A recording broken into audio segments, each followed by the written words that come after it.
Despite Israel's rebellion in the wilderness, God surprises them with an unexpected grace in chapter 21 in the defeat of their enemies. First Arad, and then the Amorites Sihon and Og. And this defeat of Israel's enemies is going to make some of Israel's other neighbors in the region a little bit nervous. The country of Moab in particular. Let me show you where Moab is on the map. Now, if you take a look here, you see these are where the battles of Sihon and Og took place.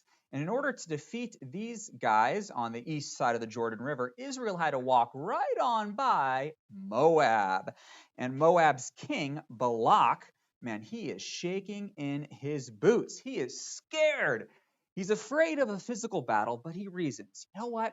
Maybe if I had a little bit of spiritual assistance, dark spiritual assistance, then I could defeat and drive out these Israelites. And so he sends some messengers way up north to the Euphrates River to Balaam, who is a sorcerer for hire. And he tells Balaam, "Oh, Balaam, I know that whoever you curse is cursed and whoever you bless is blessed. So come, curse this people for me so that I may drive them out." Well, what follows after this in the early verses of chapter 22 were some curious interaction between Balaam, God, and Balaam's donkey. And they all come in sets of three. Take a look at how these sets of three are active in these early chapters of the Balaam narrative. So here we are. First, God is going to he's going to come to Balaam three times here in chapter 22. The first time, after Balaam receives the messengers from Balak, king of Moab, God says to Balaam, "Do not go with them." And then the messengers ask Balaam again, pretty please. And God says, "Okay, you can go with them, Balaam, but you must speak only what I tell you to speak." And then the third time, as Balaam is journeying south down to Moab, an angel comes and he stands in his way, opposing him. And the donkey that Balaam's riding on, he can see that angel, the angel with a sword in his hand. And so the angel, or the donkey, attempts to avoid the angel three times. First he turns this way, and then the donkey turns that way, and then the donkey just sits down there in the middle of the road.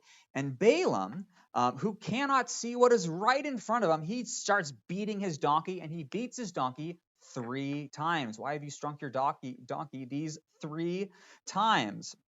Which is exactly like Balak, king of Moab, who, because he cannot see God's favor on Israel and God's intention to bless the nation of Israel, he seeks to beat that nation three times. Fascinating. Don't you love those parallels? But the thing is, it's not going to work. Not going to work, Balak, because Balaam, who was hired to speak curses, well, Balaam is muzzled. He's muzzled just like an animal.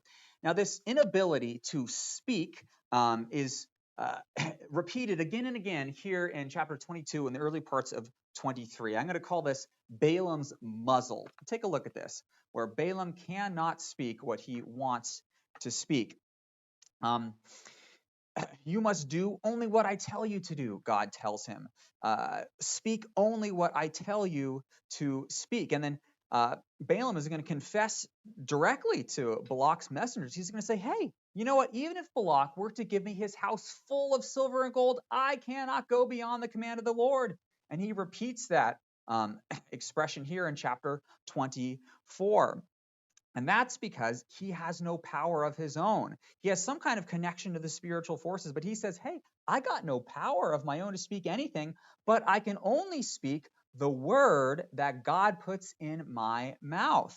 And that's exactly what happens. The first two oracles, the Lord puts a word in Balaam's mouth, and then Balaam speaks. And then again, second oracle, Yahweh met Balaam and put a word in his mouth. "Return to Balak, and thus you shall speak." And then also, each time after Balaam pronounces his oracle, Balak is going to be so angry, he's going to say, "What have you done to me? I took you to curse my enemies, but behold, you've done nothing but bless them." And Balaam responds, must I not take care to speak only the word that Yahweh puts in my mouth? And again, after the second oracle, Balak says to Balaam, do not curse them at all and do not bless them at all. But Balaam says, did I not tell you all that the Lord says that I must speak? Now, what's the point of this? Why are we emphasizing this so strongly? Well, of course, the text is emphasizing it, so we must as well. But the point is, these oracles, even though they're spoken by a pagan sorcerer, definitely not a Yahweh follower, they are trustworthy, and we must pay attention to them if we're going to understand the message of the book of Numbers. Now, did you catch that? Balak is going to say, I hired you to curse my enemies, but you have blessed them these 3 times. Yahweh is going to turn curses into blessings 3 times. Now, this is important because it's not the first time that he's done this. Take a look at this chart that we've already spent a little bit of time with together. We discussed how Israel's experience in the wilderness before Sinai is set on analogy, it's parallel, it matches Israel's experience after Sinai in the wilderness. But it's also true that Israel's time in Egypt matches Israel's time in Moab on the other side of Sinai. In both cases, both in Egypt and now on the plains of Moab, Israel is going to be opposed by an enemy king. This enemy king is going to fear Israel, and therefore it's going to attempt to curse them 3 times, but each of these curses is going to be turned into a blessing. And importantly, the third curse, which is turned into a blessing, will result in the coming of a deliverer.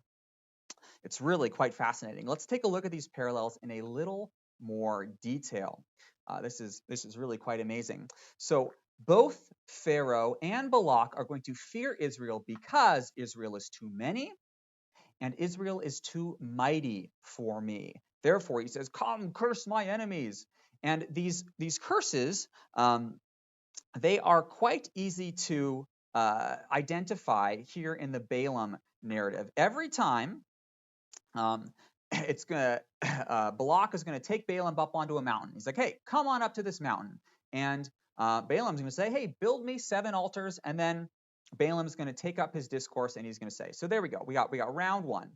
Round 2, that didn't work. Well, Balak's going to take Balaam to another mountain. He's going to build another 7 altars, and Balaam's going to say again, took up his discourse and said. A third time, third attempted curse. Balak says, okay, this isn't working. Let me try another mountain. This one's got to work. I know it. It overlooks the desert. Israelites are down in that desert. Build me 7 more altars. And he took up his discourse and said. Now, the 3 curses that Pharaoh is going to cast upon Israel, they're going to be a little bit different. They're not going to use the word curse, but there's certainly 3 attempts to oppress Israel, all in Exodus chapter 1. The first one, he's going to enslave the entire population, set taskmasters over them, afflict them with heavy burdens. Then he's going to talk to the Hebrew midwives, and he's going to say, kill all the Hebrew baby boys. And then his third attempt is simply just to throw all the Hebrew baby boys into the Nile. But in each case, both from Balak and from Pharaoh, these 3 curses are going to be turned into 3 blessings. Now, this is stated explicitly on the mouth of Balak, who's going to say, I called you to curse my enemies, but you've done nothing but bless them these 3 times. He's Italian or something. But we see also how these curses are turned into blessings in Egypt, where the more they were oppressed, cursed, the more they multiplied, blessing. Where even though the Hebrew midwives were called to kill the boys, the people still multiplied and grew very strong. But what about this third instance where the Hebrew baby boys are thrown into the Nile? Well, can you think of one very important Hebrew baby boy that was thrown into the Nile River? Moses. And Moses went on to become Israel's deliverer and he who overthrew Pharaoh and caused Pharaoh's death there in the Red Sea. Well, the third curse/blessing from Balaam is also going to focus on a king, a coming deliverer who will exercise dominion. And just like Moses, he will come out of Egypt and his seed will be in many waters. And I'm thinking, I know what these waters are. These are the waters of baptism. This is Matthew chapter 3, Jesus' baptism by John the Baptist. This is amazing. Well, in case you needed any more reason to pay attention to these prophecies, these oracles of Balaam, let me tell you that the entire structure of the Pentateuch highlights the significance and the importance of these poems. Several scholars have noted the relationship between poetry and prose, simple narrative, within the Torah in particular. When is it poetry? When is it prose? And what's the relationship between those different genres of literature? Take a look at what John Sailhammer says. I love his work on the Pentateuch.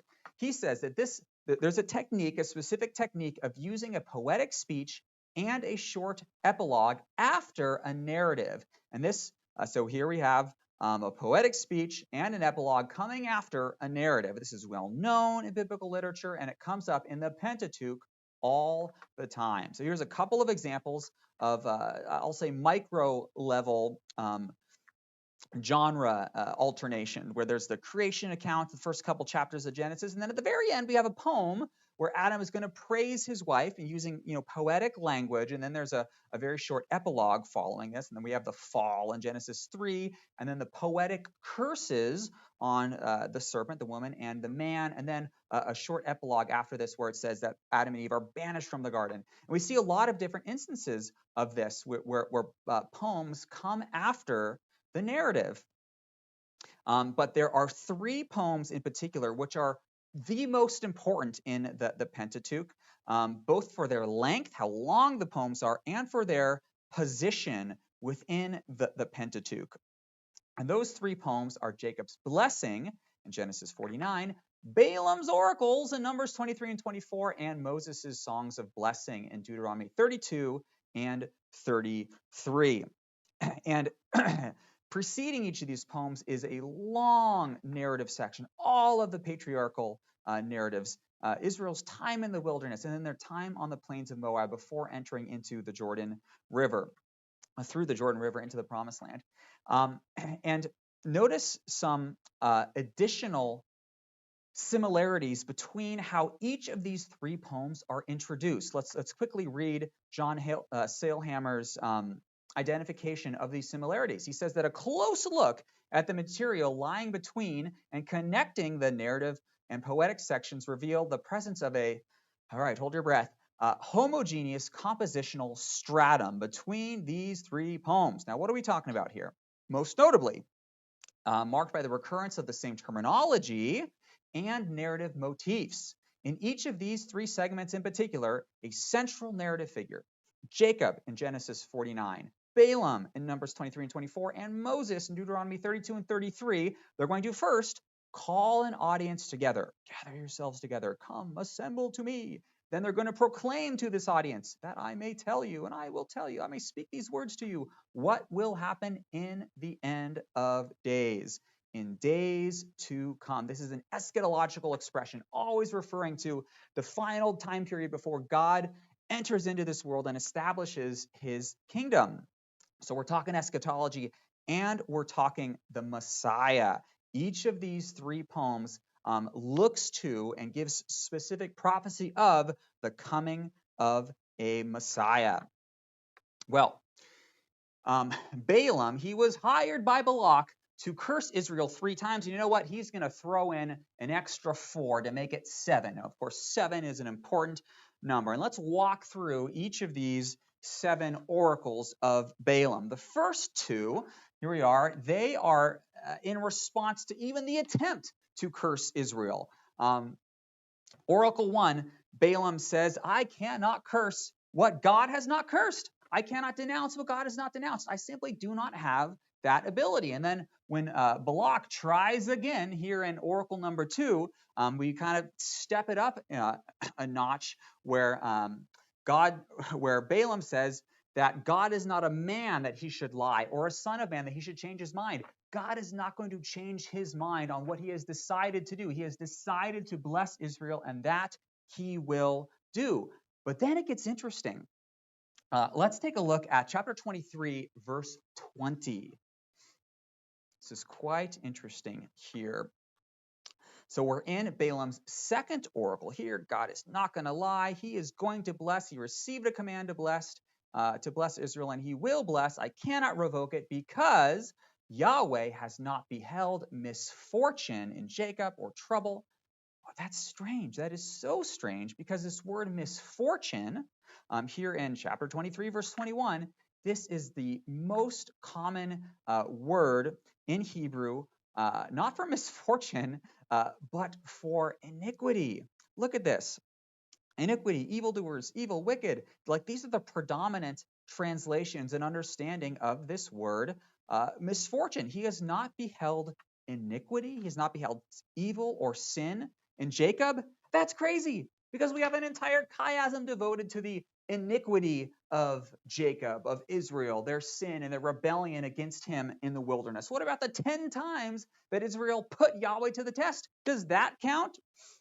Well, clearly Yahweh saw and he responded to Israel's iniquity. But the point here, the reason we have this expression here in chapter 23 in Balaam's second oracle is that there is nothing that will threaten Yahweh's intention to bless the nations, to restore the Eden blessing through Israel. Nothing is going to stop his intention to do that. Certainly, some pagan sorcerer isn't going to be able to do that.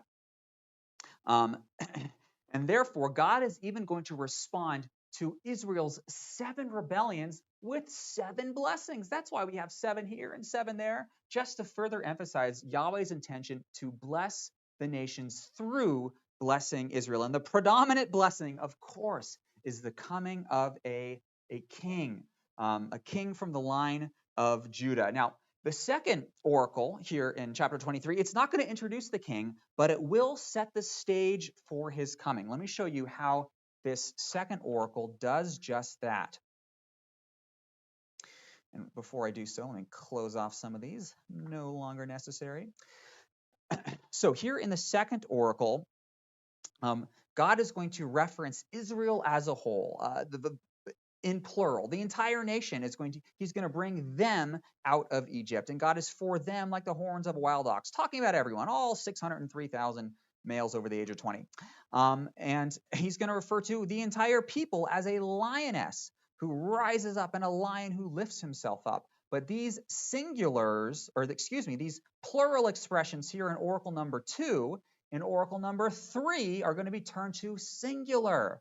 God will bring him out of Egypt, one individual, and God is for him like the horns of a wild ox. He lays down like a lion, and who will dare rouse him up? And this he that we're talking about is a king who will be higher than Agag, whose kingdom will be exalted. He is the seed that will be in many waters. And the seed is the seed of the woman. This is Genesis chapter 3, verse 15.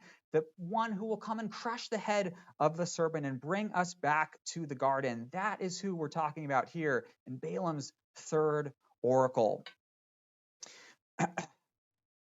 And his fourth oracle is going to add an important detail. Now we know that this king is going to defeat the nations, but look at this one nation that is highlighted. This star, this scepter, who will rise out of Egypt, will crush the head of Moab. Now it doesn't say here that he will crush the head of the serpent, but that's what everybody's thinking. We're alluding to the time when that king, that seed from the line of the woman, who will come through many waters just like Moses, he will crush the head of evil and darkness itself. And it will be crushed by the darkness will be defeated by a star who will come out of Jacob. And Revelation 22 is going to talk about the star, the bright and morning star, referring, of course, to Jesus. Now, the remainder of Balaam's oracles here, 5, 6, and 7, are going to continue to focus and trace the theme of Israel's defeat of the nations, in particular through, of course, the coming Messiah himself. And 4 of these nations are nations who opposed Israel in the book of Numbers. Moab, of course, is opposing Israel in the present moment. Edom refused access through their territory in chapter 20, and then Amalek defeated them in chapter 14, and then the Kenites is very close to the Midianites who resisted them in chapter 25. We're going to take a look at that story in a minute. Now, their defeat, in some cases, is going to wait several centuries for Ashur, most likely referring to Assyria, who will take them captive. But in some instances, the fulfillment of this prophecy waits until the final eschatological battle at the end of the age. Now, what's the point of all this? All of this incredible eschatology and messianic prophecy, what questions are we seeking to answer here in Numbers 23 and 24? How is Yahweh going to bring blessing to all of the nations? Is that going to happen as a result of Israel's obedience? No, of course not. We know that Israel needs a new heart, and their heart is so fatally flawed that they're only going to turn away from Yahweh. Therefore, if Yahweh is going to bless the nations through Israel, it is going to come through the surprise of a king who will be from the line of Judah as a lion king who will crush the head of the serpent. He will reign over all nations, restore the Eden blessing, and this king will come out of Egypt like Moses, and he will come through the waters of baptism in the Gospels. Awesome. Well, very briefly, let's move on to chapter 25, kind of a downer after this amazing center poetry here in the book of Numbers. Because Balaam failed to get Yahweh to turn away from Israel, Balaam says, okay, you know what I'll do? I will get Israel to turn away from Yahweh. That is how I will curse them. We learn that little detail from Numbers 31, verse 16. And so Balaam is involved in getting Israel to yoke itself to Baal, which is a rather shameful act in which the men of Israel are going to whore themselves after both Midianite and Moabite women. They're going to sacrifice to their gods, bow down to them.